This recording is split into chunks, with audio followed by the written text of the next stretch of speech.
டெல்லி முதலமைச்சர் அரவிந்த் கெஜ்ரிவால் உள்ளிட்ட ஆம் ஆத்மி தலைவர்கள் மீது அவதூறு வழக்கு பதிவு செய்த மத்திய நிதியமைச்சர் அருண்ஜேட்லிக்கு எதிராக டெல்லி துக்ளக் சாலையில் உள்ள அவரது இல்லத்தின் முன்பாக ஆம் ஆத்மி கட்சியினர் போராட்டத்தில் ஈடுபட்டனர்.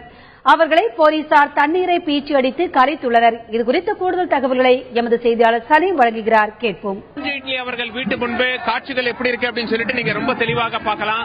ஆம் ஆத்மி கட்சியினர் இங்க போராட்டத்தில் ஈடுபட்டிருக்காங்க. போராட்டத்தில் ஈடுபட்ட ஆம் ஆத்மி கட்சியினரை தண்ணீர் பீச்சி அடித்து போலீசார் இங்கிருந்து கலைத்துள்ளார்கள். சுமார் 9:30 மணி இருக்கும். ஆம் ஆத்மி கட்சி தொண்டர்கள் துக்ளக் சாலையில் உள்ள மத்திய அமைச்சர் அருண்ஜேட்லி அவர்களுடைய வீட்டு முன்னாடி அசம்பலாக ஆரம்பிச்சாங்க, கூட ஆரம்பிச்சாங்க. இங்கிருந்து என்ன பண்ணாங்க அப்படின்னா போராட்டம் தீவிரமடைந்து கொண்டே வந்தது. போலீசார் என்ன பண்ணாங்க அப்படின்னா இங்க ஒரு பேரிகேட் போட்டாங்க, இதை தாண்டி நீங்க வீட்டுக்குள்ள போக கூடாது அப்படின்னு சொல்லிட்டு. ஆனா பேரிகேட் மேல இவங்க ஏறி அந்த பக்கம் குதிக்க முற்பட்டாங்க. இதன் காரணமாக என்ன பண்ணாங்க, தண்ணீர் பீச்சி அடிக்கும் வாகனங்கள் கொண்டு வரப்பட்டது.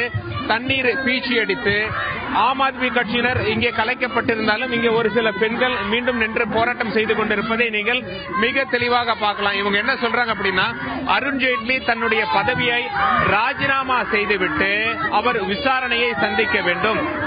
டெல்லி கிரிக்கெட் அசோசியேஷனுடைய தலைவராக அருண்ஜேட்லி இருந்த பொழுது ஊழலில் ஈடுபட்டிருக்கிறார் என்பது குற்றச்சாட்டு. அந்த குற்றச்சாட்டை பதவியில் இல்லாமல் அருண்ஜேட்லி அவர்கள் சந்திக்க வேண்டும் அப்படின்னு சொல்லி ஆம் ஆத்மி தொண்டர்கள் அருண்ஜேட்லியினுடைய இல்லத்திற்கு முன்பு கூடி போராட்டம் செய்து வருவதை நீங்கள் மிக தெளிவாக பார்க்கலாம். இங்க இந்த பெண்மணி என்ன சொல்றாங்க அப்படின்னா போலீஸ் எங்களை தாக்க முற்பட்டாங்க, அதனால எங்களுக்கு காயம் ஏற்பட்டது அப்படின்னு சொல்லி சொல்றாங்க. போலீசார் என்ன சொல்றாங்கன்னா எங்களுக்கு போராட்டத்தை கலைக்க வேறு வழி கிடையாது, அதனால் நாங்க இவங்க தண்ணீர் பீச்சி அடித்து கலைக்க முற்பட்டோம்.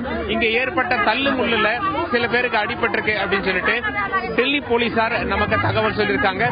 டெல்லியிலிருந்து தந்தி செய்திகளுக்காக கேமரா பர்சன் பிரதீப் சௌஹானுடன் சலீம்.